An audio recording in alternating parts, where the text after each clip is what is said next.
Ағылшын тілі сабақтарында білім алушылардың функционалдық сауаттылығын арттыру жаттығулары. Кез келген педагогикалық идеялар оқушылардың шынайы өмірімен байланысқан сыни ойлауды дамытатын және тіл дағдыларын кешенді түрде жетілдіретін әдіс-тәсілдерге негізделеді. Кез келген тақырып белгілі бір сұрақтың жағдаяттың жауабын іздеу үшін туындайды. Менің ұсынып отырған тақырыбым мақсатты мектеп жобасы аясында туындады. Мақсатты мектеп жобасы ұстаздардың кәсіби шеберлігін арттыруға, олардың заманауи педагогикалық әдістерді меңгеруіне және білім беру сапасын жақсартуға бағытталған жоба деп білемін. 2020 функционалдық сауаттылық адамның күнделікті өмірде алған білімін тиімді қолдана білу қабілеті.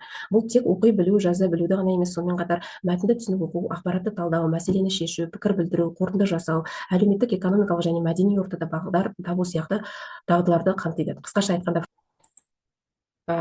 ағылшын тілі сабағында оқу сауаттылығын арттыруға арналған жаттығулар оқушылардың мәтінді түсінуі, ой қорытуы, ақпаратты талдау және қолдану қабілеттерін дамытуға бағытталады. Ағылшын тілі сабақтарын үш кезеңге бөліп қарастырдық. Бұл тапсырмалардың мазмұнына қарай осындай қолдану мақсатына байланысты осындай үш кезеңнен құралады.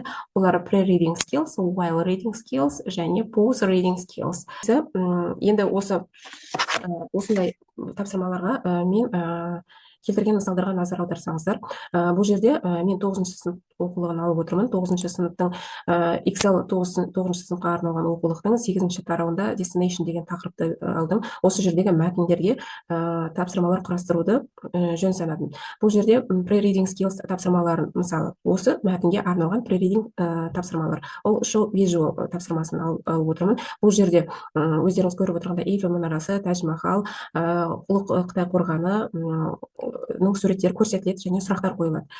Бұл оқушылардың, білім алушылардың сыни тұрғыдан ойлау, сөйлеу сынды тілдік дағдыларын біріктіретін тапсырмалардың бірі.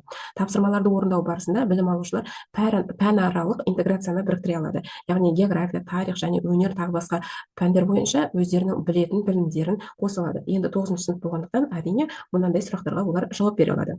Келесі, енді осы мәтінге while reading skills тапсырмасын құрастырып көрейік. While reading skills тапсырмасына vocabulary building тапсырмасын алдым, яғни сөз жасау. Бұл жерде өздеріңіз көріп отырсыздар. Read and find the meaning of the following words from the text. Мәтіннің ішіне мына сөздердің мағыналарын көрсетеді. Бұл әдіс білім алушыларға жаңа лексиканы меңгеруге және оны контекстте пайдалануға көмектеседі. Оқушылар жаңа ақпаратты оқып мағынасын табады. Бұл оларды сыни ойлауын дамытуға көмектеседі. Яғни өздері мәтінді іздейді, мысал келтіруге де болады.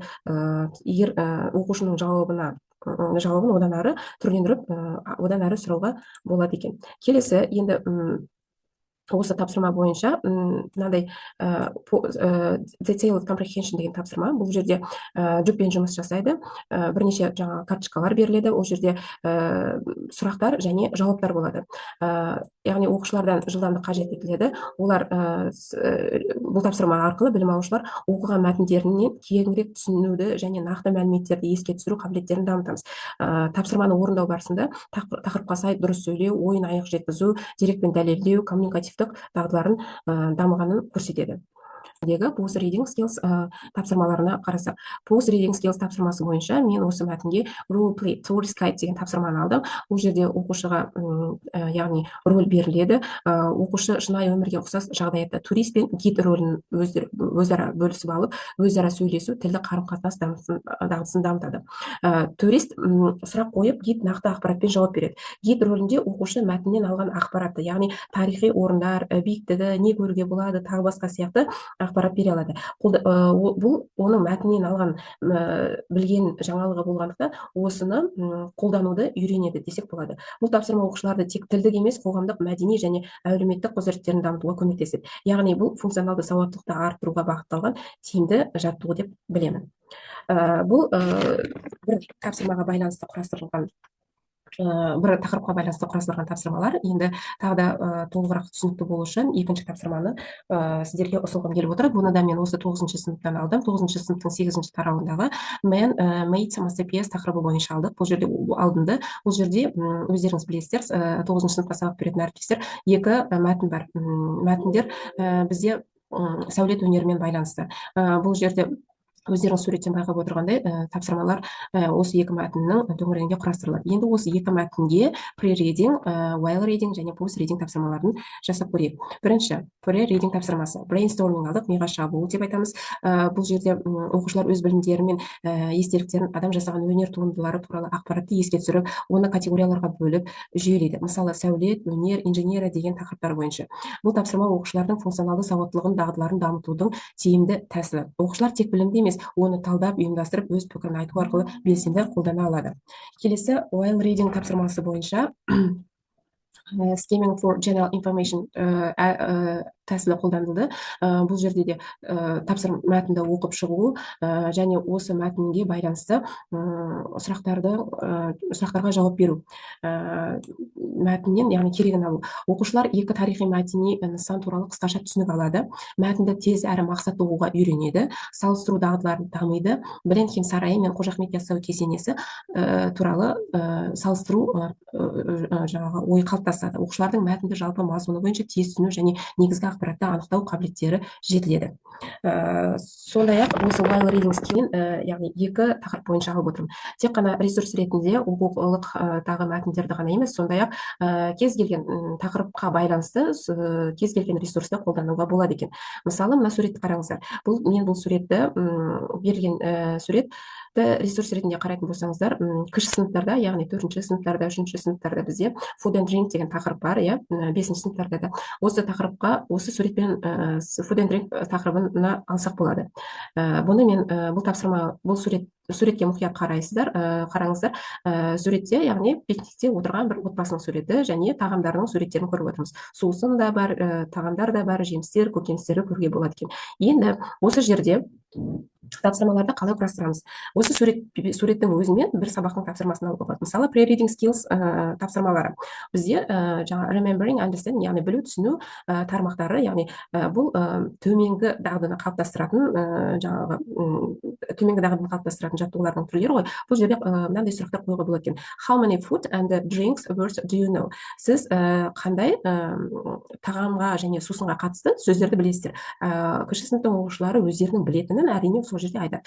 Мүмкін vegetables, мүмкін fruits, мүмкін тағы да food тақырыптарында түрлі сөздер айтуы мүмкін. Drinks-қа осылай қойылады. Осы арқылы оқушылардың назарын өзімізге қаратамыз, тақырыппен таныстырамыз, олар жаңа тақырыптың не екенін түсінеді, біледі деген сияқты. Келесі understanding. Understanding-де мысалы мен мынандай сұрақ қойып отырмын. Look at the picture, суретке қараңыздар. Which food item is not a vegetable and not a fruit? Суретке қарап отырып, оқушылар өздері жаңағы көкөніс па, жеміс па деген сияқты жаңағы берілген сұрақ бойынша өздерінің жауаптарын келтіретін болады. Барлық сұрақтар оқушыларды қамтуға болады. Өйткені әр жаңағы оқушыда әртүрлі жауап ала аламыз. Суретке қарап айтады, болмаса келіспеймін, келісем деген сияқты жаңағы қызығушылық туындауы мүмкін. Яғни бұл жерде оқушылар бүгінгі жаңа сабақтың не туралы болады екенін түсінеді. Келесі, енді осы сурет бойынша while reading тапсырмаларын құрастырып көрейік. While reading тапсырмасында мен мысалы мынандай сұрақ қойдым. What food in the picture do you like? Бұл бізде жинақтау, яғни қолдану, яғни applying қолдану тармағындағы тапсырма. Бұл жерде суретке қарап отырып, оқушылар өздеріне ұнайтын тағамдарды айта алады. Яғни мүмкін бутерброд жақсы көретін шығар, мүмкін бананды жақсы көретін шығар, мүмкін тағы басқа осы суреттен көріп отырған печенье жақсы көретін шығар деген сияқты. Яғни соны ағылшын тілінде айту. Бұл жерде оқушыларда бір сөйлемнен сұрау арқылы, сосын тағы былай айтуға болады. Бір-біріміздің сөйлемдерімізді қайталамайық деген сияқты ескерту жасауға болады. Сонда оқушылар әртүрлі сөйлемдер құрастырып шығаратын болады. Және мына жерде суретте көрсетілген барлық сөздерді қайталайтын болады. Келесі, осы while reading бөліміне тағы да бізде талдау, яғни Блум таксономиясының талдауына мен мынандай сұрақ құрастырдым осы сурет бойынша. What food do we keep in the fridge? Яғни оқушылардан мына суреттердегі қай тағамды біз тоңазытқышта сақтауымыз қажет. Әрине тағы да оқушылар сөздерді қолданады, атын атайды, ойланады, естеріне түсіреді, үйін ойдайды, есіне түсіреді, үйдегі тоңазытқыштың ішінде тұратын тағамдарды еске түсіру мүмкін, яғни өмірмен байланыстыру болады. Келесі post reading тапсырмалары, енді осы яғни соңғы бағалау, жинақтау бөлімдеріне өтек. Осы сурет бойынша мысалы, would you like to have a picnic party for your birthday? Яғни сіз өзіңіздің туғаныңызды пикник пикник етіп өткіңіз келеді ме деген сұрақ. Осы сұраққа оқушылар жауап беруі мүмкін. Мен пикник қылып өткім келеді, мен туған күнім мысалы жазда шығар мүмкін, көктемде шығар деген сияқты. Керісінше қыста болатын балалардың туған күндер, олар керісінше айтады, мен пикникке барғым келмейді, болмаса күн суық, тағы басқа, мен или керісінше мүмкін тауға шығамын деген сияқты, сырғанаққа барамын деген сияқты түрлі жауаптарды алуға болады екен. Бұл яғни жинақтау, көріп отырған суреттегі мәліметті, ақпаратты өзінің өмірімен байланыстыру. Соңғы бағалауға мысалы мен мынандай сұрақ қойдым: Do many a menu for your birthday picnic party? Егер сіздер пикник туған күн кешін ұйымдастыратын болсаңыздар, ол жерде қандай тағамдар ұсынар едіңіздер? Соған меню жасап көрейікші деген сияқты. Бұл жаңаны білген, жаңаны қолданады, әрі соңында жап-жақсы бағалау тапсырмаларын жасап орындап шығатын болады. Сондай-ақ келесі тағы бір тапсырмаға назар аударыңыздар. Бұл жерде мен мынандай мәтіннің түрлерін алдым. Басында айтып кеткендей, мәтіннің бізде түрлері көп, яғни жарнамалық мәтіндер бар, нұсқаулық мәтіндер бар, ескертпе мәтіндер бар деген сияқты. Бұл келесі тапсырма күнделікті өмірмен байланыстырып мына мәтінді алсақ. Мысалы, мәтін өздеріңіз байқағандай өзгеше, яғни күнделікті біздің сабақта қолданып жүрген, кітапта қолданып жүрген мәтіндерден басқаша. Негізі ағылшын тілінің оқулығында білесіздер, түрлі мәтін түрлері өте көп кездеседі. Осы мәтіннің, бұл мәтін көбінесе тағамның сыртында жазылатын ескертпеден алынған, көздеріңіз көріп тұрғандай, көбінесе тағамдардың сыртында жазылады. Енді бізде қазақша өндіру болғандықтан мүмкін қазақша жазылатын шығар, бұндай ағылшын тілінде жазылғаны сирек кездесетін шығар. Бірақ осындай мәтіндер болады деп оқушыларға айтып кетуге болады. Енді осы мәтін егер де осындай мынандай қызыл жолақ тұрса, ол кезде мұқият болу керекпіз, оқу керекпіз деген сияқты түсіндірім беруге болады. Бұл лимон кремді бисквиттің сыртынан алынған. Ескертпеге мән беретін болсақ, яғни жаңғаққа аллергиясы бар балаларға қолдануға, жаңғаққа аллергиясы барларға қолдануға болмайтынын ескертілген. Енді осы мәтінге тапсырма құрастырып көрейік. Мен мынандай тапсырма алдым бұл жерде. Біріншісі, яғни multiple choice, яғни жауапты таңдау. What is the purpose of this notice? Яғни мына берілген жазбадан или мына берілген ескертпеден, болмаса мына хабарландырудан неге арналып жазылған? Бұл жерде бірнеше жауап түрлерін келтірдім. To advertise lemon cream biscuits, to tell people when the biscuits were made, to warn people about the biscuits, to explain where to buy lemon cream biscuits. Бұл хабарламаның мақсаты қандай? Не үшін мына хабарлама берілді? Мынаны не үшін көріп отырмыз? Бұл не үшін жазылды екен деген сияқты сұрақ. Бұл жерде мынандай жауаптар: лимон кремді печеньелерді жарнамалау үшін, адамдарға печеньенің қашан жасалғанын айту үшін, адамдарға печенье туралы ескерту, лимон кремді печеньелерді қайдан сатып алуға болатынын түсіндіру. Әрине, дұрыс жауап адамдарға печенье туралы ескерту. Ойландыра ма оқушыларды? Әрине ойландырады.